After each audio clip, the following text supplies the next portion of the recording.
सोचोगे तुम वैसा बन जाओगे, जैसा कर्म होगा वैसा फल पाओगे।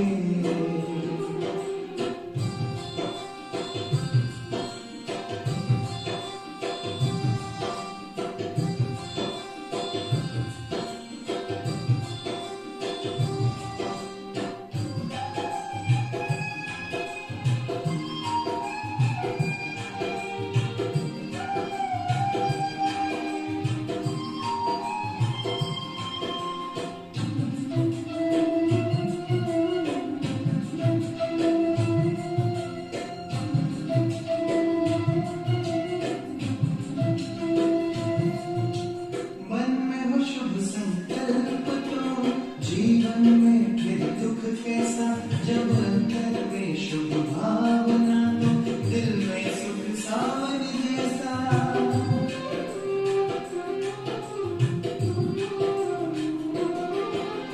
हार कर जो ना हारे, जीत उसी की होती है। घनघोर अंधेरे में भी जलती जगमग उसकी ज्योति है। जैसा देखोगे तुम वैसा बन जाओगे, जैसा चाहोगे तुम वैसा बन जाओगे।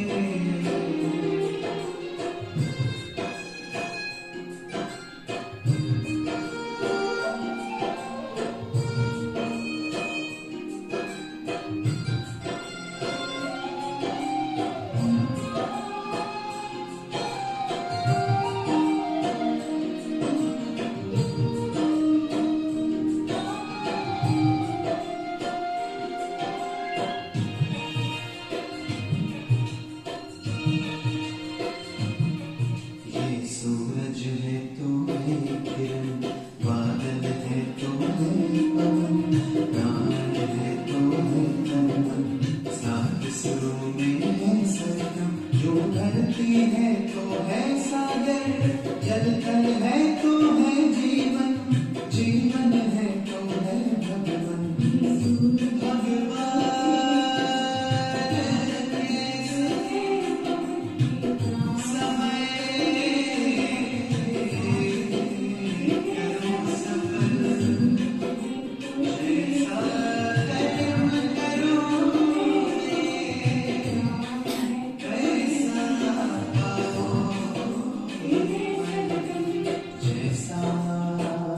सोचोगे तुम वैसा बन जाओगे, जैसा कर्म होगा वैसा फल पाओगे। श्रेष्ठ कर्म का आधार है खुद का कर लो दर्शन, यही जीवन का सार है, यही जीवन का सार है। जैसा सोचोगे तुम वैसा बन जाओगे, जैसा कर्म होगा वैसा फल पाओगे। जैसा सोचोगे तुम वैसा बन जाओगे, जैसा कर्म होगा वैसा फल पाओगे।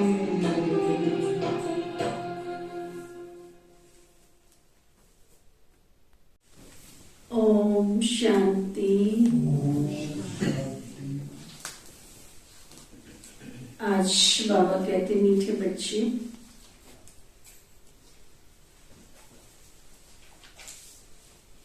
तुम तुम सभी मनुष्य मात्र के कल्याणकारी हो।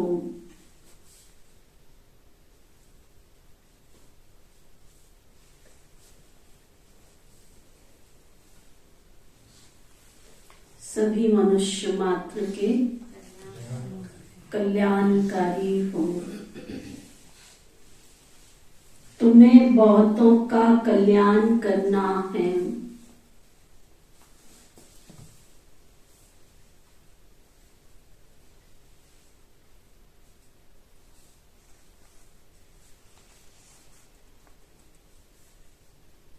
अशरीरी बनने के अभ्यास के साथ साथ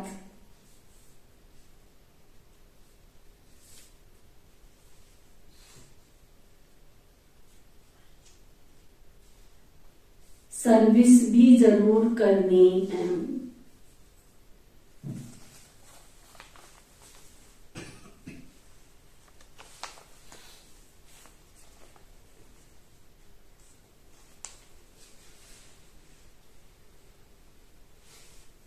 तो बाबा ने क्या समझाया?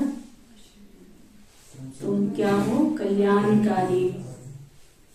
मनुष्य मात्र के कल्याणकारी हो, इसलिए सबका कल्याण करना हमारी जिम्मेवारी है। सबका कल्याण करना है। कल्याण करने का मतलब ये नहीं है कि तुम बाहर मुक्ता में आओ।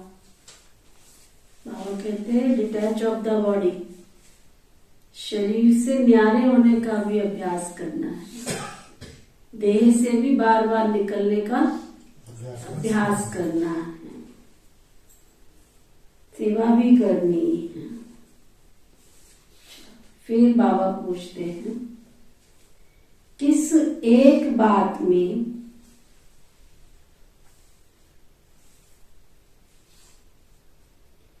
बाप भी ड्रामा की भाभी कहकर चुप हो जाते हैं?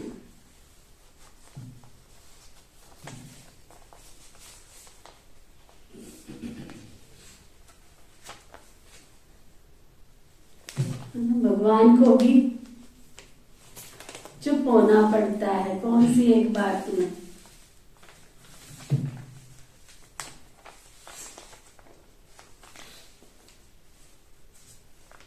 बाबा कहते बच्चे जो बहुत समय तक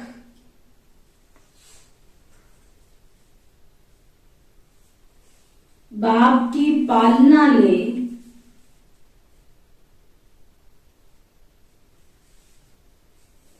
माया के वश हो जाते हैं,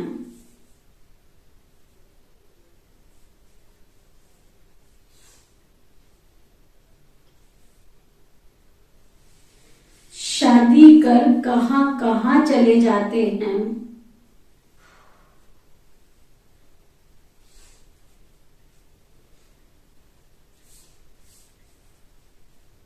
आश्चर्यवत भागंती हो जाते हैं,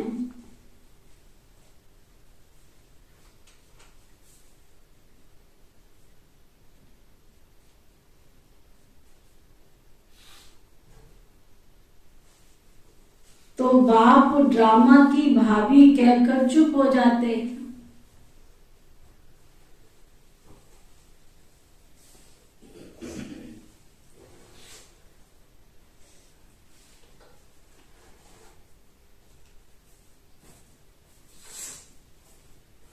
बाबा जानते हैं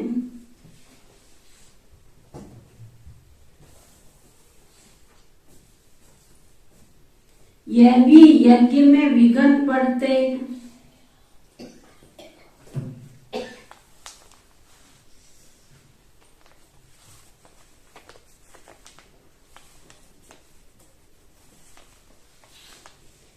बाबा को तो औना रहता है बच्चे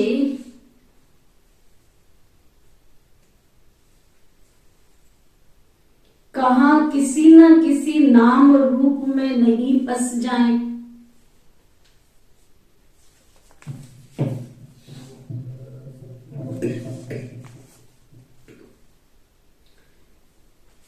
माया बहुत विघ्न डालती है।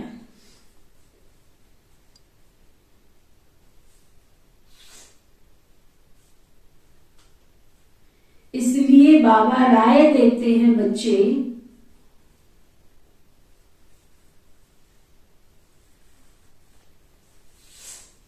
तुम्हें माया से डरना नहीं है।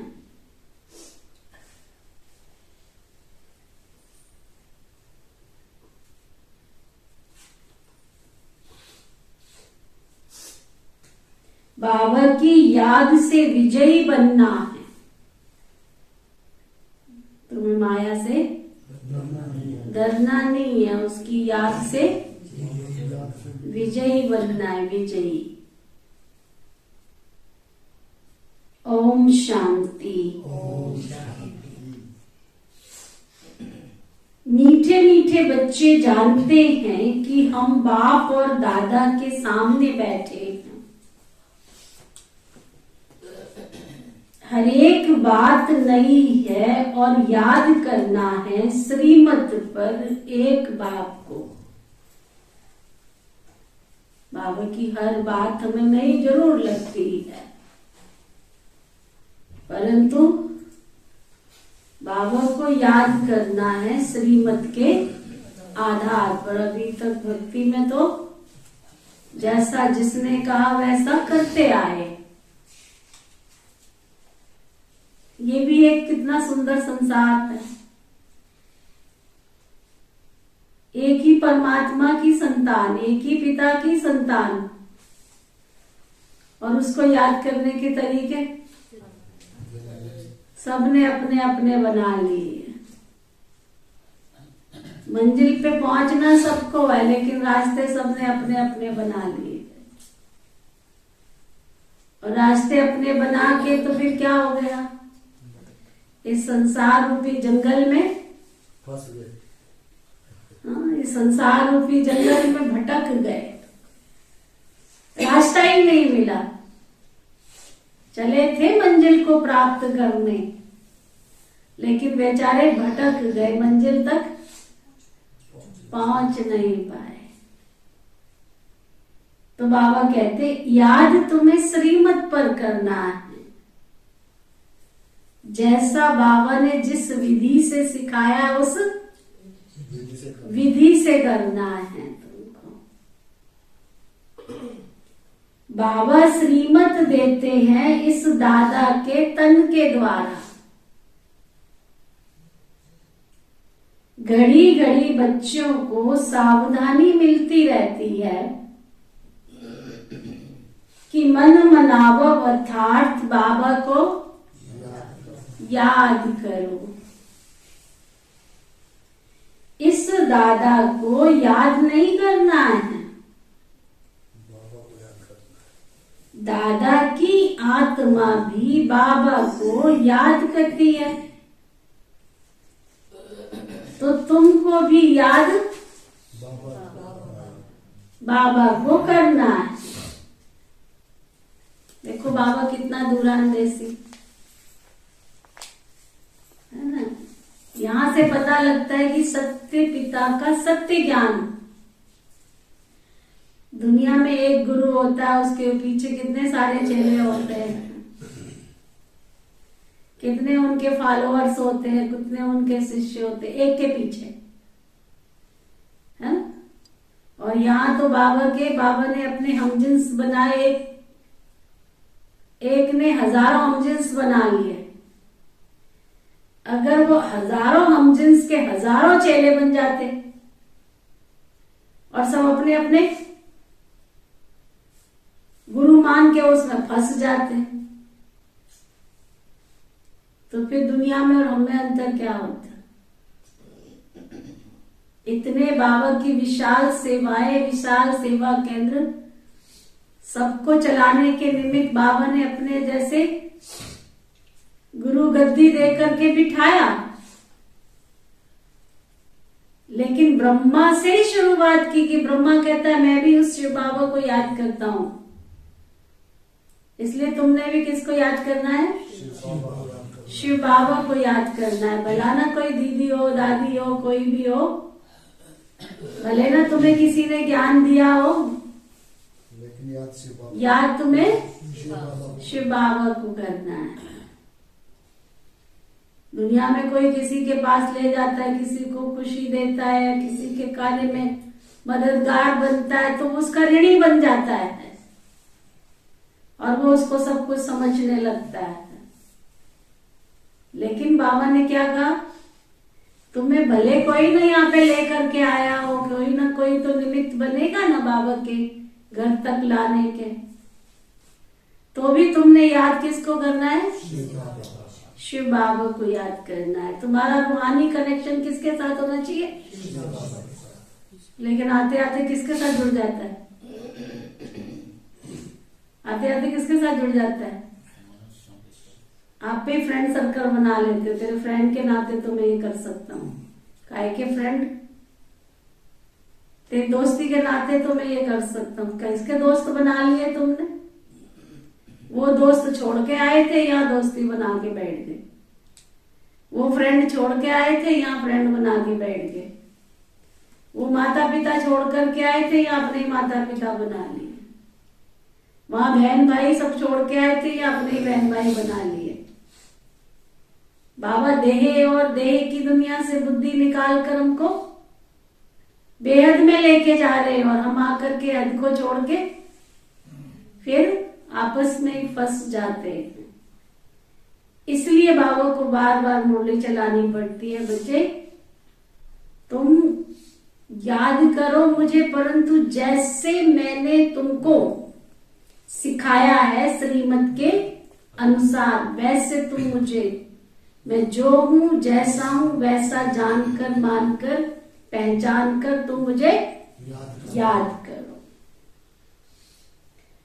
तुम आत्मा अशरीरी हो, मैं भी अशरीरी हूं, सिर्फ तुमको इस तन के द्वारा पढ़ा रहा हूं तो मैं अशरीरी, परंतु इस तन के द्वारा पढ़ा रहा हूं। यह कोई सर्वशक्तिवान नहीं है। कौन? ये ब्रह्मा बाबा कोई सर्वशक्तिवान नहीं है, नहीं है सर्वशक्तिवान, मास्टर सर्वशक्तिवान। अगर शक्ति ना होती तो इतने विश्व को अपने साथ कैसे ले लेते। लेकिन सर्वशक्तिवान कब बने वो मास्टर सर्वशक्तिवान? जब सर्वशक्तिवान ने उनको अपना बच्चा बनाया, अपनी शक्तियां उनमें बिल की, तो वो बने। नहीं तो पहले होते तो द्वापर के बाद कलयुग क्यों आता? तो सर्वशक्तिमान तो एक बेहद का बाप ही है। भले तुम विश्व के मालिक बनते हो, परंतु तुमको सर्वशक्तिमान नहीं कहेंगे। सर्वशक्तिमान के द्वारा तुम रावण पर जीत पाकर फिर से अपना राज्य पद ले लेते हो।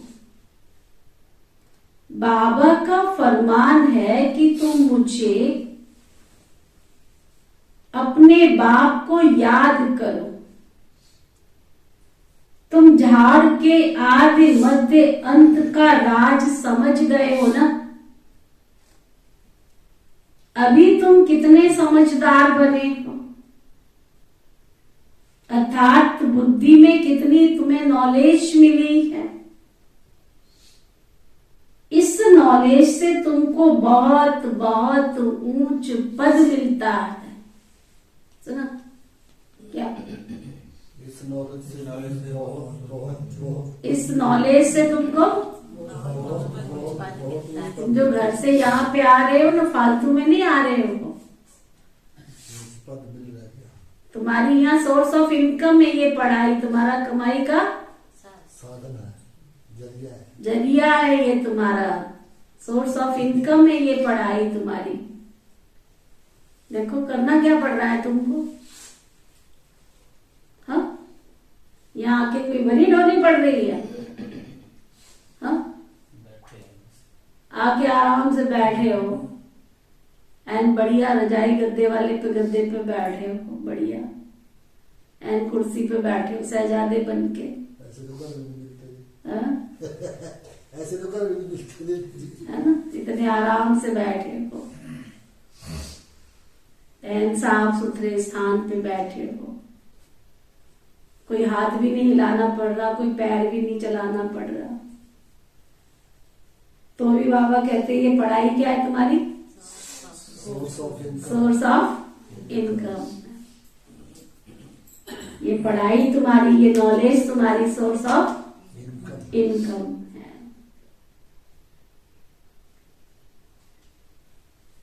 इससे तुमको बहुत उच्च पद मिलता है, नर से नारायण बनते हो। ये राजयोग की पढ़ाई है ना। कल्प पहले भी तुमने ये पढ़ाई पढ़ी थी। एम ऑब्जेक्ट सामने खड़ी है, फिर जो जितना पुरुषार्थ करे, लक्ष्य तुम्हारे सामने है, फिर जो जितना पुरुषार्थ करे। पुरुषार्थ तो बहुत करना चाहिए ना, और है भी बहुत सहज। अपने घर को जानना ये कोई मुश्किल तो नहीं है ना।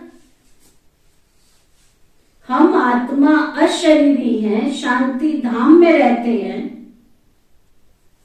वहां मन की शांति आदि नहीं कहेंगे, मन की शांति वास्तव में ये अक्षर कहना भी तो रॉन्ग है।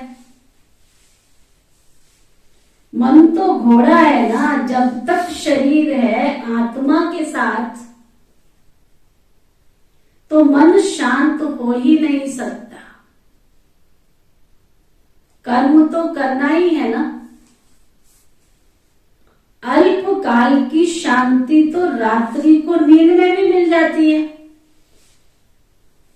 आत्मा कर्म इंद्रियों से कर्म करते करते करते थक जाती है, तो फिर अशरीरी हो जाती है।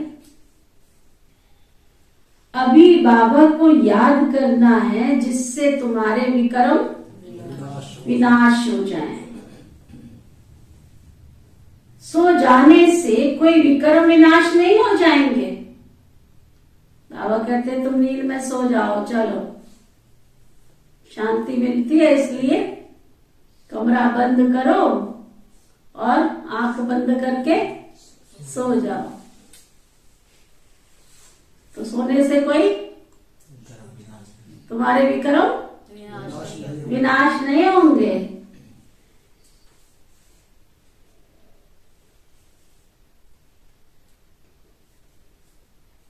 यह तो बाबा को याद करने का तुम्हें पुरुषार्थ करना है,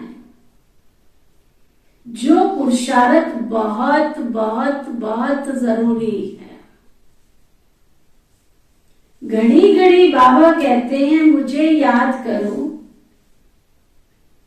अब जितना जो सर्विस करेंगे, अपनी प्रजा बनाएंगे, ढेर की ढेर प्रजा बनानी है, बहुतों का कल्याणकारी बनना है, तो मनुष्य मात्र के कल्याणकारी हो। रावण राज्य में तो कोई किसका क्या कल्याण करते ही नहीं। मनुष्य जब दान पुण्य करते हैं तो समझते हैं हम अच्छा कर्म करते। जैसे तुम कहते हो इस लड़ाई से वैकुंठ के द्वार खुलते हैं, ये बहुत अच्छी लड़ाई है। तुम ब्राह्मण भी अभी ज्ञानी तो आत्मा बने हो। सुना बाबा कहते तुम ब्राह्मण आत्माएं भी क्या ज्ञानी तो आत्माएं बने हो, जिनमें 5 विकार प्रवेश है। वो देवता कैसे बन सकेंगे? घर में एक क्रोध करता है तो भी कहते पता नहीं कहां से रावण पैदा हो गया। कोई लड़ाई झगड़ा करे तो कहेंगे पता नहीं असुर आत्मा कहां से आ गई है। और समझो एक विकार के कारण हम किसी को असुर कह देते हैं, किसी को रावण कह देते हैं। तो बाबा कहते जिनमें 5 विकार है वो देवता कैसे कहला सकते? नर से नारायण बनने के लिए अच्छी मेहनत करनी चाहिए ना।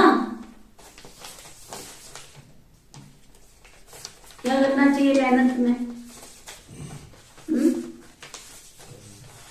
मेहनत में क्या करना चाहिए? और क्या करना चाहिए? मेहनत कैसी मेहनत करनी चाहिए? फावड़ा लेके फावड़ा चलाना चाहिए, मिट्टी खोदनी चाहिए, है? खोदने का कार्य हो जो वहाँ खोदनी भी चाहिए। खोदनी भी चाहिए। अच्छा, और मेहनत करनी चाहिए। बाबा कहते बेहद का पुरुषार्थ करना, ऐसा ऊंच पद बाप के सिवाय और कोई तुमको प्राप्त करा भी नहीं सकता, ये भी याद रखना। कोई राजयोग तुमको ऐसा सिखला ही नहीं सकते। तुम लक्ष्मी नारायण की बायोग्राफी को जानते हो ना। उन्होंने ये राज्य कैसे पाया, कैसे लिया, किसके ऊपर जीत पहनी, तुम सबको समझाते हो कि अभी राजयोग सीखकर हम लक्ष्मी नारायण जैसा बन रहे हैं। लक्ष्मी नारायण जैसा। 1 मिनट सीधे होके बैठ जाओ और फिर अपने आप से पूछो वाकई हम लक्ष्मी नारायण बन रहे हैं? पूछो, 1 मिनट पूछो और अपने आप से बातें करो। ये आत्मा, तू आई भी अकेली थी और तुझे जाना भी अकेले है। पूछो अपनी आत्मा से, बात करो। हे अंतर्मन, हे आत्मा, जिन मित्र संबंधियों के साथ तुम रह रही हो, क्या तुम्हारे वो असली मित्र संबंधी हैं? क्या तुम्हें इस संसार जगत से पार ले जाएंगे? जब तुम आई भी अकेली थी और जाना भी अकेले है। ये आत्मा, तू कितनी भाग्यशाली है। अनेक जन्मों की भक्ति का फल, अनेक जन्मों के पुण्य कर्मों की प्राप्ति पर, अनेक जन्मों की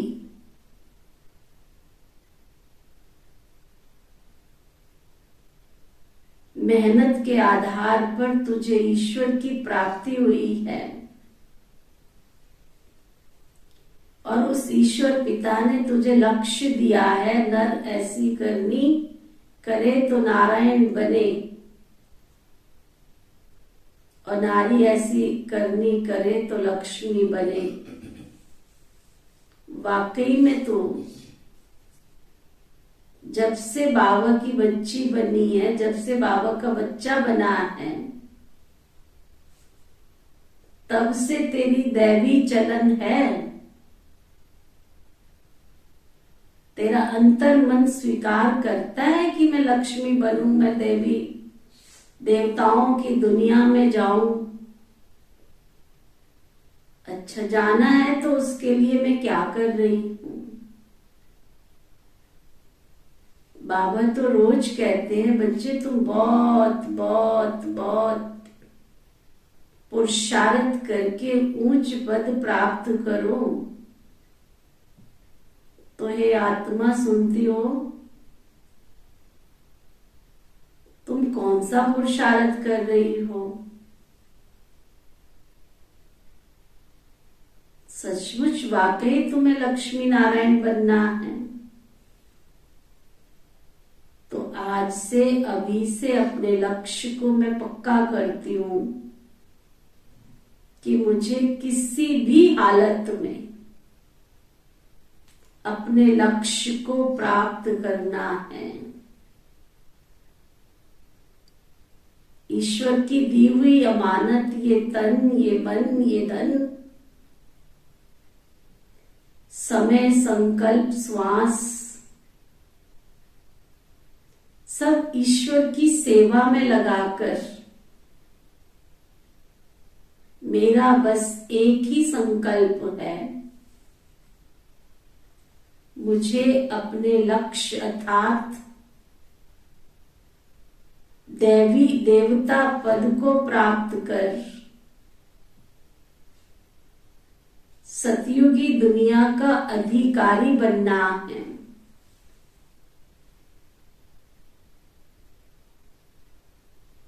मुझे श्रेष्ठ कर्म की प्रारब्ध अभी और अभी इसी जन्म में जमा करनी है। कितना नंबर जमा हुए हैं, कितनी प्रारब्ध जमा हुई है। हे आत्मा, हे मनमंत्री, अपने लक्ष्य से भटकना नहीं, क्योंकि अपने कर्मों के बल पर ही मुझे अपने स्वराज्य की प्राप्ति करनी है।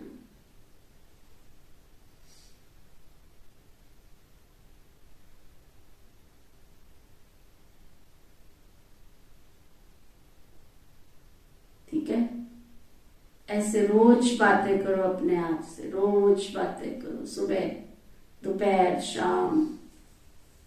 इसको कहते हैं अपने आप से बातें करना। तो बाबा कह रहे थे, अभी राजयोग सीख कर हम लक्ष्मी नारायण जैसा बन रहे हैं। स्वयं भगवान नर से नारायण बनने की पढ़ाई पढ़ाते हैं, तो तुम बच्चों को बहुत बहुत बहुत नशा रहना चाहिए। बाबा ने समझाया है, ये ब्राह्मण धर्म परमपिता परमात्मा ही स्थापन करते हैं। अब ब्राह्मण धर्म कहाँ होता है? क्या सतयुग में? नहीं, जरूर यहां ही होगा। प्रजापिता भी यहां ही ठहरा। बाबा ने ब्राह्मण धर्म स्थापन किया है, ब्रह्मा मुख वंशावली रची है। खुद कहते हैं, मैं बहुत जन्मों के अंत के साधारण मनुष्य तन में प्रवेश करता हूं। वह अपने जन्मों को नहीं जानते। कहते हैं, ब्रह्मा को यहां क्यों रखा है? अरे प्रजापिता तो यहां ही होना चाहिए ना। समझते हैं सूक्ष्म वतनवासी देवता यहां कैसे हो सकता? प्रजापिता ब्रह्मा के 84 जन्मों का राज बाप बैठ बच्चों को समझाते हैं। ये है अंतिम जन्म, इसमें ही सबको आना पड़ेगा। जो आदि में है सो अंत में होगा। जो आदि में है सो अंत में होगा। ये सब राज बाबा ही बैठ बच्चों को समझाते हैं। ये चित्र भी शिव बाबा ने दिव्य दृष्टि से बनाए हैं। बाबा ने डायरेक्शन दिया कि कल 5000 वर्ष का है, ये सिद्ध कर बताना है। ये स्वर्ग नर्क के चित्र तो बाबा ने बनवाए हैं। गीता में ये थोड़ा ही लिखा है कि परमपिता परमात्मा ने पढ़ाया। देखो समझाने में कितनी मेहनत लगती है, दिन प्रतिदिन समझानी मिलती रहती है। जो कलप पहले जिसने जिस समय समझाया उस समय अभी भी समझाते ही। तुम आत्मा में जो पाठ रुंधा हुआ है वो फिर से रिपीट होता है।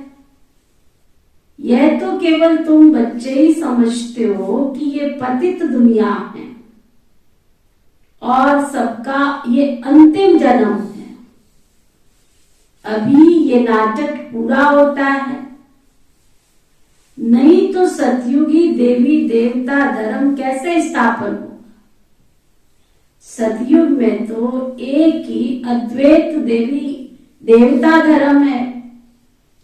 इस समय तुम्हारा है ब्राह्मण, इस समय है तुम्हारा ब्राह्मण धर्म। विराट रूप का राज भी बाबा ने समझाया है। ब्राह्मण माना चोटी, फिर ब्राह्मण ही जाकर भविष्य में देवता बनते हैं। क्या सुना? भविष्य में जाके देवता बनते हैं। किसने सुना? आत्मा ने सुना। सबकी आत्मा ने सुना? सबकी आत्मा ने सुना? हाथ उठाओ। क्या सुना? भविष्य में जा। कौन से ब्राह्मण?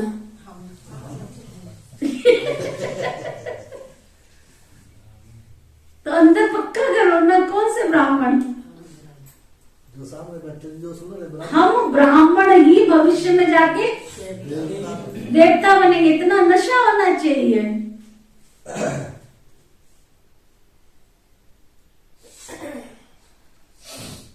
मनुष्यों को ये पता ही नहीं है कि शिव बाबा ब्राह्मण धर्म रचते हैं।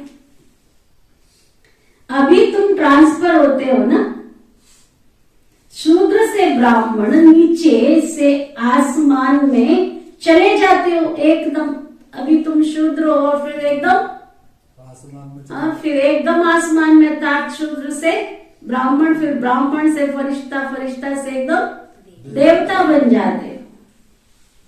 आत्माओं को अपने घर वापस जाना है।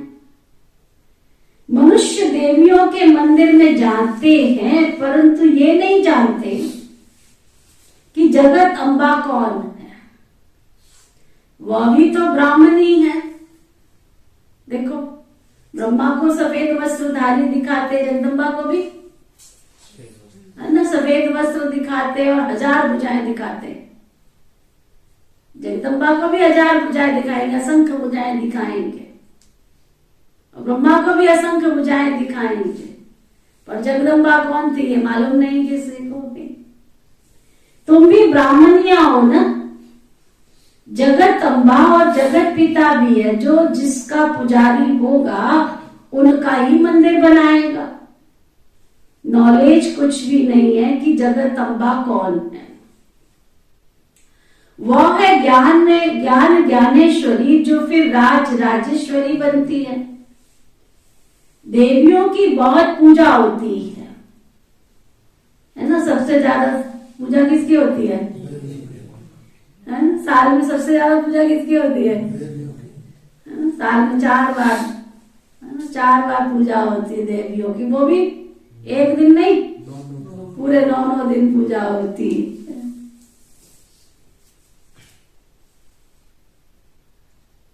सतयुग में है श्री लक्ष्मी, श्री नारायण। त्रेता में श्री राम, श्री सीता।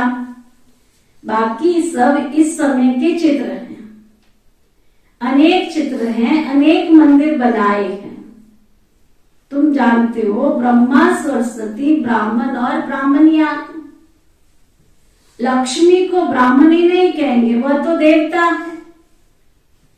जब ब्राह्मणी है तो सब मनोकामनाएं पूर्ण करती है ना। इस समय ब्राह्मण आत्माएं जो संकल्प करती है, कितने अच्छे अच्छे अनुभव सुनाती हैं आके, है ना। कितने अच्छे अच्छे अनुभव सुनाती। दीदी आज है ना, मेरे को ये खाने का मन था सचमुच। जब मैं भंडारे में गई तो मैंने देखा आज तो वही सामने था। ऐसा तो बहुत दफा होता है। इस बार तो मेरे को ये वाला भोग खाने का मन कर रहा था। है ना। और निजा दीदी के मन में शिव बाबा बुझ जाता है, और फिर वही भोग बनवा देता है ना निजा दीदी। और फिर वो सामने वाले आके, दीदी आपको कैसे पता चला कि यही बनाना था? अरे हमें थोड़ा ही पता चला, तो ना। तो ये संगम युग पर सब छोटी मोटी सब सारी मनोकामनाएं, एक माता को मैंने सर्दियों में शॉल दिया, मेरे पास थे काफी कपड़े, मेरे को सर्दी इतनी नहीं लगती। कहती है दीदी मुझे संकल्प ही आ रहा था कि ये वाली शॉल जो है ना मैं भी लेकर के आऊं बाजार से, है ना। अभी मैं सोच ही रही थी, और आपको कैसे संकल्प आ गया कि यही वाली शॉल दे दूं मैं? कोई खाने की बात करेगा आके, कोई पहनने की बात करेगा, कोई चीज वस्तु की बात करेगा, हाँ, बाबा के घर में आके। तो बाबा क्या करता है? सबकी संगम युग पर छोटी मोटी सब मनोकामनाएं बाबा पूरी कर देते हैं। किसके द्वारा? किसके द्वारा? ऊपर वतन से छत पाल के लेके आते हैं, तो ब्राह्मणियों के द्वारा सब मनोकामनाएं पूरी करवाते हैं। तो बाबा कहते वो भी 21 जन्मों के लिए। जब लक्ष्मी बनती है तो ग्रेड कम हो जाता है। अभी तुम ईश्वर की संतान हो, तुम्हारी ग्रेड बहुत ऊंची है। इन बातों को कोई मनुष्य नहीं समझ सकते। तुम वो ब्राह्मण कुल, अभी तुम ईश्वर के बने हो, फिर देवता कुल के बन जाएंगे। यह संगम युग कल्याणकारी है ना। बाप भारत को स्वर्ग बनाते हैं। भारत ही प्राचीन स्वर्ग था, परंतु किसकी बुद्धि में नहीं बैठता। भारतवासियों को मालूम पड़े तो खुश हो जाएं कि हम स्वर्ग के मालिक थे। कोई मरता है तो कहते हैं फलाना स्वर्ग गया। हेवनली गॉड फादर ही स्वर्ग बनाते। मूल वतन तो है ही ना। उसके लिए स्थापना अक्षर नहीं आएगा, स्थापना धर्म की होती है। वह आत्माओं का घर है जो इस समय खाली होता है। फिर नंबरवार सब जाएंगे। यह बच्चों की बुद्धि में बिठाना है, औरों को समझाने के लिए। धर्म स्थापन अर्थ जो भी आत्माएं आती हैं वह फिर सतो रजो तमो में आती हैं। तुमको अब ऊपर जाना है। तुम्हारी चढ़ती कला है। तुम रूहानी ब्राह्मण मुख वंशावली हो। तो ना बाबा कहते तुम कौन हो? सब रूहानी ब्राह्मण मुख वंशावली। वो तो कुक वंशावली है, जिस्मानी ब्राह्मण। वह जिस्मानी तीर्थ आदि कराते हैं, कथा सुनाते हैं। और तुम क्या करते हो? तुम ब्राह्मण सृष्टि के आदि मध्य अंत का राज समझाते हो। जिस्मानी ब्राह्मण भी यहाँ होते हैं। उन्हों को जब मालूम पड़ता है कि ये सच्चे ब्राह्मण बरोबर ये समझाते हैं, तब फिर वो समझते हैं कि बरोबर हम तो झूठी कथाएं सुनाते आए थे। उन्हों के कच्छ मच्छ में कुरम तुम्हारी बुद्धि में नॉलेज है। वह शास्त्र पढ़कर सुनाते हैं, और तुम्हारी तो बुद्धि में नॉलेज है ना। जैसे बाबा की बुद्धि में है। बाबा सत्य चित आनंद स्वरूपम बीज रूप है ना। बाबा क्या है? सत्य चित आनंद स्वरूपम बीज रूप है ना। और है भी निराकार। तुमको भी बुद्धि में ये नॉलेज धारण करनी है। नॉलेज डिफिकल्ट नहीं है। बाबा कहते हैं ये ज्ञान कोई बहुत मुश्किल नहीं है, सिर्फ इस ज्ञान पर ध्यान देना है। बाबा जो ज्ञान की बातें सुनाते हैं उनको उसके ऊपर ध्यान देना, उसका चिंतन करना, उसका अभ्यास करना है ना। कल शाम को कितना अच्छा योग लगा, सातों गुणों का अनुभव, कैसे शिव बाबा के द्वारा उनको 7 गुणों की प्राप्ति होती। नुमा शाम को योग करते नहीं है, पता नहीं क्या क्या करते रहते, कहाँ बैठे रहते हैं। हंसराज भाई आप कहाँ होते, ऑनलाइन होते हैं योग में? कमाल है, देखो इसको कहते जान करके अनजान बन के टाइम वेस्ट कर रहे। तुम होती है योग में? कौन कौन थे कल शाम के योग में? हाँ कौन कौन थे हाथ उठाओ? एक जना बस, बाकी ओम नमो शिवाय। बाद में जो योग भेजती हूँ मैं, वो कौन कौन करते हैं? वो भी कोई नहीं है इस क्लास में, वो भी नहीं है कोई। देखो, अरे जब रात को सोते हो उस समय खोल के उसके साथ योग कर लिया करो, कुछ तो कर लो। गति सदगति के दाता विदाता भाग्य विदाता, भाग्य ही नर पावत नहीं, कर लो लाख उपाय, कर लो लाख उपाय। अच्छा, बाबा सत्य चित आनंद स्वरूप बीज रूप है और है भी निराकार। तुमको भी बुद्धि में नॉलेज धारण करनी। नॉलेज डिफिकल्ट नहीं है, सिर्फ ध्यान देना है। ऐसे भी नहीं कि कोई घर बार छोड़ना है तुमको, यह तो और ही कारण बन जाते हैं। समझो, बच्ची शादी करना चाहती है, बाप मारते हैं, परंतु छोटी है, भाग नहीं सकती है, बालिग है, तो आकर शरण लेती है। कहते हैं शरण पड़ी में तेरे, क्योंकि रावण राज्य में सब बहुत दुखी है ना, फिर बाप से वर्षा पाते हैं। समझो किसका पति बहुत मारता है, समझती है इसमें जाकर बाबा की शरण ले लेवे, परंतु बाबा कहते घर बार छोड़ना भी कोई मासी का घर में है, मेहनत लगती है। सन्यासी भल सन्यास करते हैं, परंतु मित्र संबंधियों को भूलते थोड़ा ही, भाग जाते हैं परंतु भूलते थोड़ा ही है। नहीं, एक बार सुनाया था, 30 साल हो गए थे पंडित जी को कथा सुनाते सुनाते, बड़े पहुंचे हुए संत थे, बड़ी दूर दूर तक उनकी महिमा थी। 30 साल हो गए थे घर से निकल करके, किसी ने आके उनको समाचार सुनाया, महात्मा जी आपकी जो पत्नी थी ना, उसने आज शरीर छोड़ दिया है। महात्मा जी कहते अच्छा हुआ पीछा छूटा। 30 साल से वो पीछे कर देती थी उसका। कहते अच्छा हुआ 30 साल से पीछा छूटा उसका, अच्छा हुआ चली गई संसार से पीछा छूटा। मतलब घर छोड़ के भी आए तो भी पीछा नहीं छूटा था, फिर भी वो याद आती रहती थी। तो बाबा कहते संन्यास लेना कोई इतना आसान काम नहीं है, घर छोड़ करके आगे आश्रम पे आके बैठ जाओ, इतना सहज नहीं।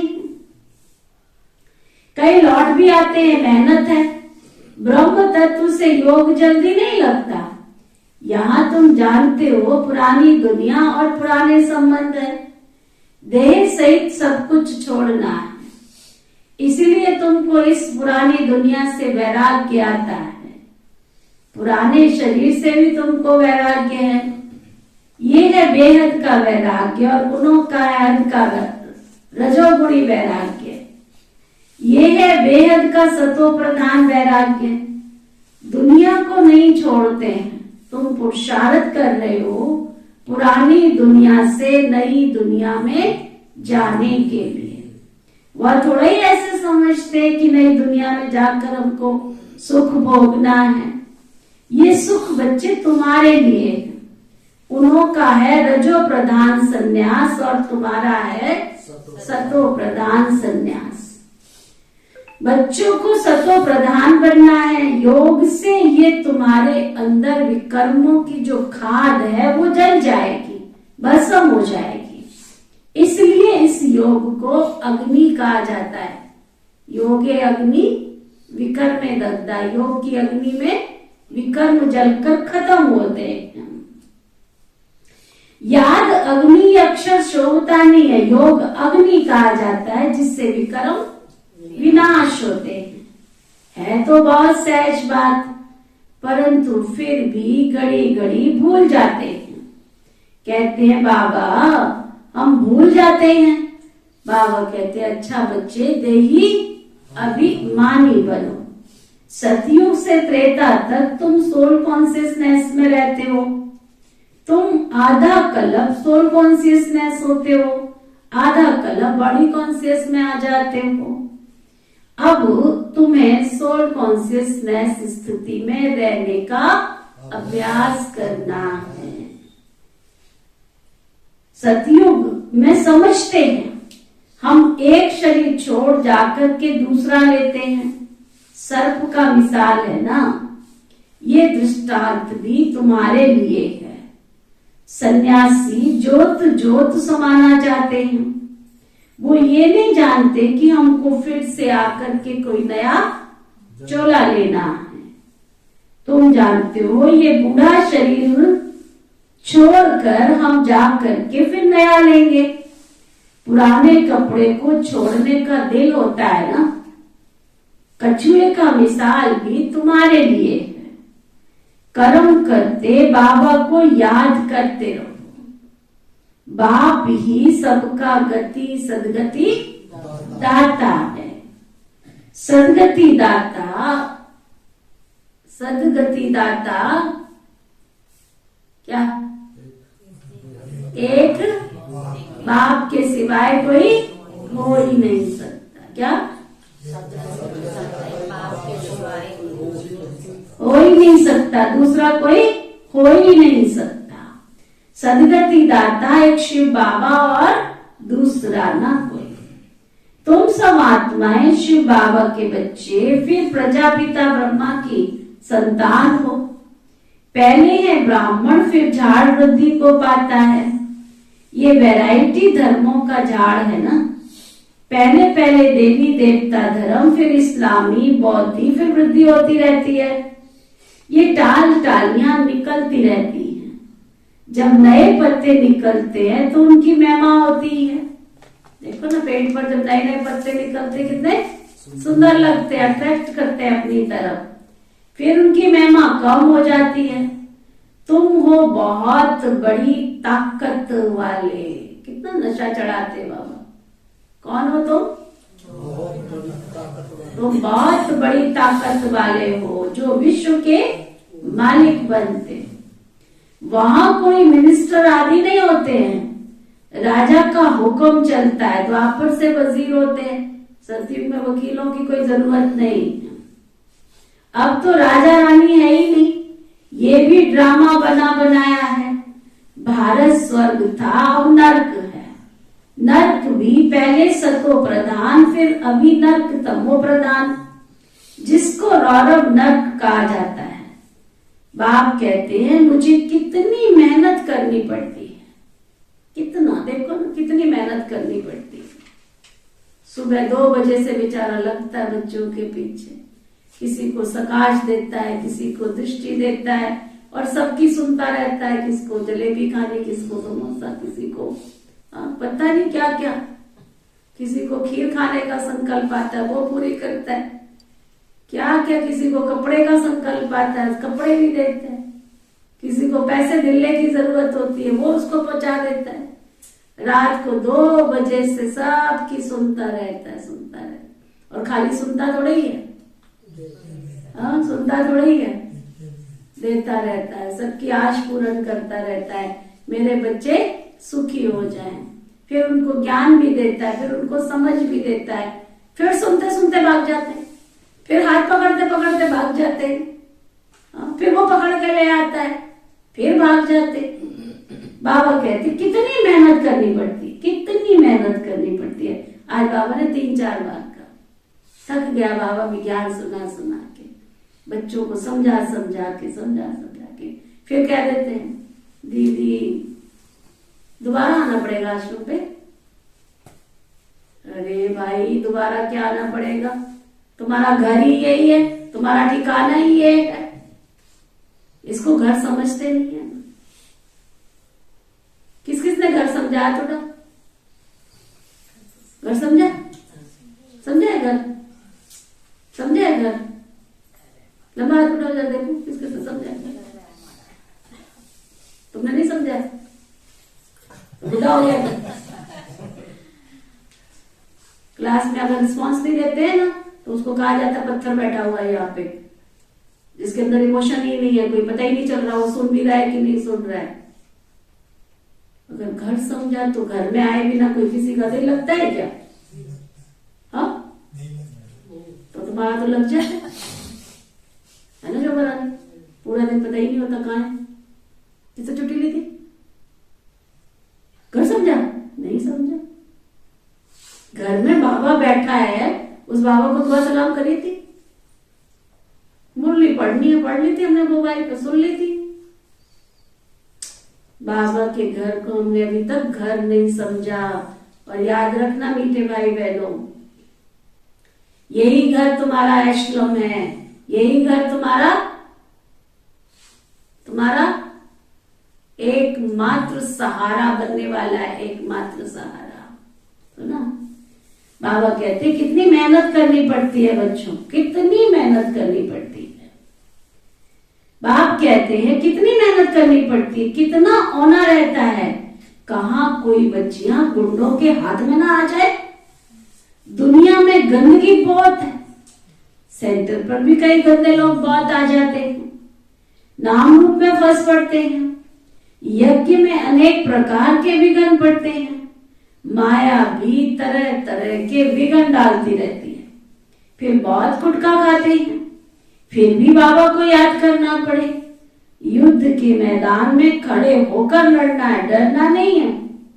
कई ऐसे भी हैं जो आते आते आते फारकती देख करके भी चले जाते हैं, कितने वर्ष रहते हैं, पालना लेते हैं, फिर कहीं ना कहीं शादी करके कहीं ना कहीं चले जाते हैं। आश्चर्यवत सुनंती कथंती, फिर दूसरों को सुनावंती, और फिर भागंती भी हो जाते। आते हैं बहुत प्यार से कहते बहुत अच्छा हमको भगवान मिला है, हमारे जीवन बन गई, बहुत अच्छा। फिर आश्चर्य सुनंती कथंती और दूसरों को सुनावंती, फिर भागंती हो जाते। बाबा भी ड्रामा की भाभी कहकर चुप हो जाते हैं। सर्विस में रहने वालों को बहुत बहुत खुशी रहती है। जो बाबा की सेवा करते हैं वो सदा खुश रहते हैं। अच्छा, मीठे मीठे सिखिलदे बच्चों प्रति माता पिता बाप दादा का याद प्यार और गुड मॉर्निंग। रूहानी बाप की रूहानी बच्चों को नमस्ते। हम सब रूहानी बच्चों की दिल व जान सिख व प्रेम से नमस्ते नमस्ते नमस्ते जी। धारणा के लिए मुख्य सार, बाप की शरण में आने के लिए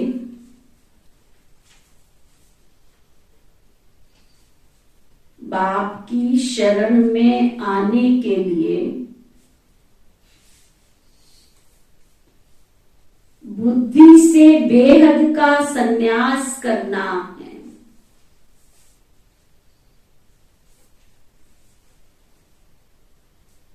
सुना, बाबा की शरण में आने के लिए क्या करना? बुद्धि से बेहद का संन्यास करना है। पुरानी दुनिया और देह को भूल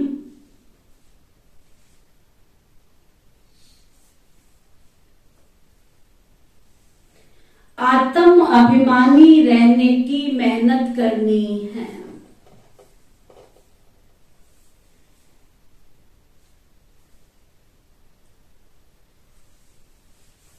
हम ब्राह्मण सर्व की मनोकामनाएं पूर्ण करने वाले हैं।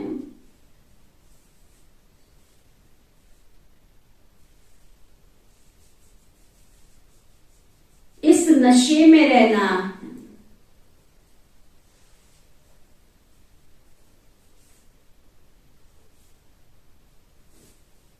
वरदान, सतगुरु प्यारे बाबा का वरदान, अपनी श्रेष्ठ दृष्टि अपनी श्रेष्ठ दृष्टि वृत्ति कृति से सेवा करने वाले निरंतर सेवाधारी भव। अपनी दृष्टि वृत्ति कृति से सेवा करने वाले निरंतर सेवाधारी भव। हमारी दृष्टि हमारी आंखें देखें तो उसमें भी बाबा दिखाई दे, उसमें भी बाबा दिखाई दे। अब देखो जरा जो टीवी आर्टिस्ट होते हैं ना, अगर उन्होंने किसी को दिखाना है ना कि ये भक्ति कर रहे हैं, तो उनकी वेशभूषा देखो कैसी बनाते हैं, उनकी आंखें कैसी बनाते हैं। आप उनको देखो ध्यान से, कितना देख करके लगता है केवल वो तो नकल कर रहे हैं, केवल मीरा है नहीं लेकिन मीरा का पार्ट बजा रहे हैं, आर्टिफिशियल। फिर भी उनकी आंखें देखो कितना दिखाते हैं टीवी आर्टिस्ट। और हम कहते हैं हमको भगवान मिला है। कल मैं निजा दीदी को दिखा रही थी एक गीत, अगर उन गीतों को भी सुन लो ना तो भी तुम्हारा योग लग जाए। वो तो टीवी वाले हैं, तो भी उनकी आंखें देखो कैसे दिखाते हैं, उनको भाव प्रकट कैसे करते हैं ईश्वर के लिए। और हमें भगवान मिला है तो भी हमारी आंखों में झपकी आ रही, कोई दाएं देख रहे, कोई बाएं देख रहे, हमें भगवान मिला। अभ्यास कर लो शेर की तरह, आंखों को नाश कर लो। कितना वो प्यार दिखाई देवे आंखों से कि सचमुच इनको बाबा से कितना प्यार है। हमारी दृष्टि, और बाबा क्या कहता है, दृष्टि से अगर आपकी आंखों में कोई झांक के देखे तो भी उनको बाबा से जो आपका प्यार है वो प्यार दिखाई देवे। लौकिक से, अलौकिक से, पारलौकिक से वो अपनापन, वो प्यार, वो दिव्यता, डिविनिटी, वो किससे दिखाई देती है? आंखों से, आपके चेहरे से दिखाई पड़ती है। चेहरे पर क्या, आंखें ही है ना। इसलिए दुनिया में क्या कहते हैं, आंखें सब कुछ बयां कर देती है। आंखें सब कुछ बयां कर दे। मनुष्य का चेहरा दर्पण है, और दर्पण में भी आंखें क्या है, बिल्कुल साफ दिखा देती है। तो दृष्टि से, वृत्ति से, आपके मनोभाव यहां सोचते हो ना, वहां सामने पहुंच जाते हैं। आप सोचते हो ना, हम सोच रहे हैं किसी को पता नहीं चल रहा। संकल्प में इतनी शक्ति है, इतनी पावरफुल शक्ति है कि अभी सोचा भी नहीं है लेकिन सामने वाले के पास जाके टकरा जाता है, पहुंच जाता है। तो तुम्हारी संकल्प माना वृत्ति से, कृति से माना कर्मों से, जो हम कर्म कर रहे हैं। तो अपनी दृष्टि से, अपनी श्रेष्ठ दृष्टि से, अपनी श्रेष्ठ वृत्ति से, कृति से सेवा करने वाले निरंतर सेवाधारी भव।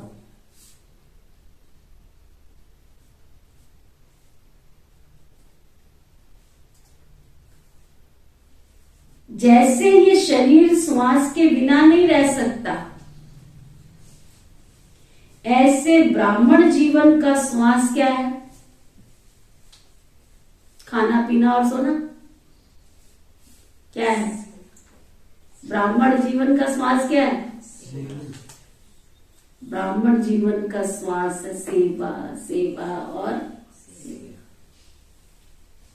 जैसे श्वास नहीं चलने पर मूर्छित हो जाते हैं ना, ऐसे अगर ब्राह्मण आत्मा सेवा में बिजी नहीं तो वो भी मूर्छित हो जाती है। इसलिए हर समय अपनी श्रेष्ठ दृष्टि से, वृत्ति से, कृति से सेवा करते रहो। वाणी से सेवा का चांस नहीं मिलता तो कोई बात नहीं, मनसा सेवा करो। जब सब प्रकार की सेवा करेंगे तब फुल मार्क्स ले सकेंगे। स्लोगन, साक्षीपन की स्थिति का तप्त ही साक्षीपन की स्थिति का तख्त ही यथार्थ निर्णय का तख्त है।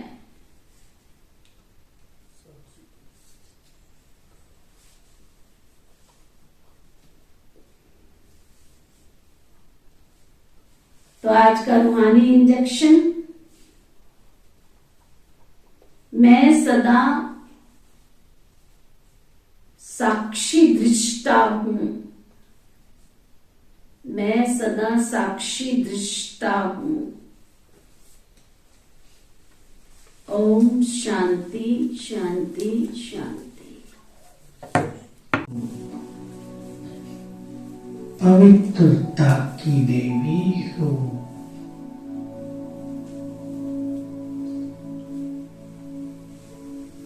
तुम्हारी पवित्रता इस संसार को निष्पाप करती है।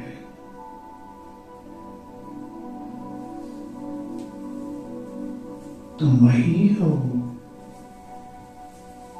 जिनके दर्शन करके भक्तों के बिगड़े काम संवर जाते हैं।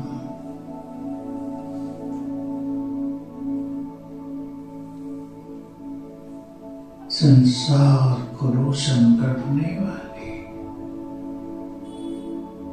तुम लाइट हाउस हो, सबकी पालना करने वाले पूर्वज हो।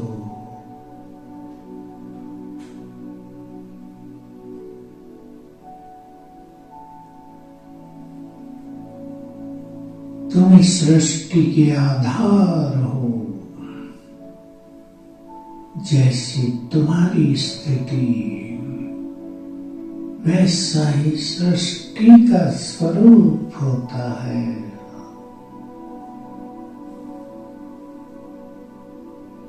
तुम सबका उद्धार करने वाले, मुक्ति का वरदान देने वाले, सबको बल और विद्या देने वाले, महादानी वरदानी हो।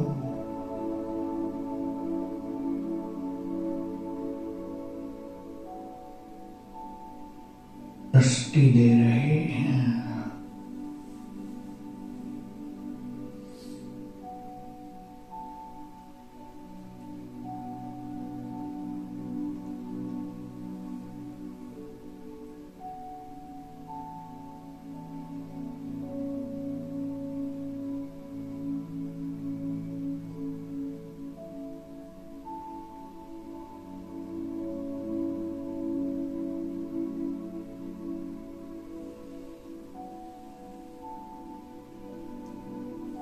उनकी दृष्टि से मेरा सूक्ष्म शरीर यहीं लोप हो गया। बच गई मैं निराकार आत्मा, उड़ चली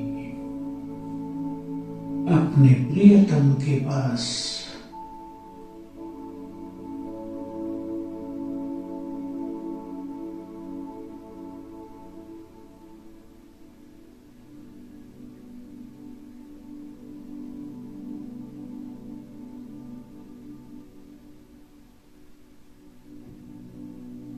परमधाम में हूं।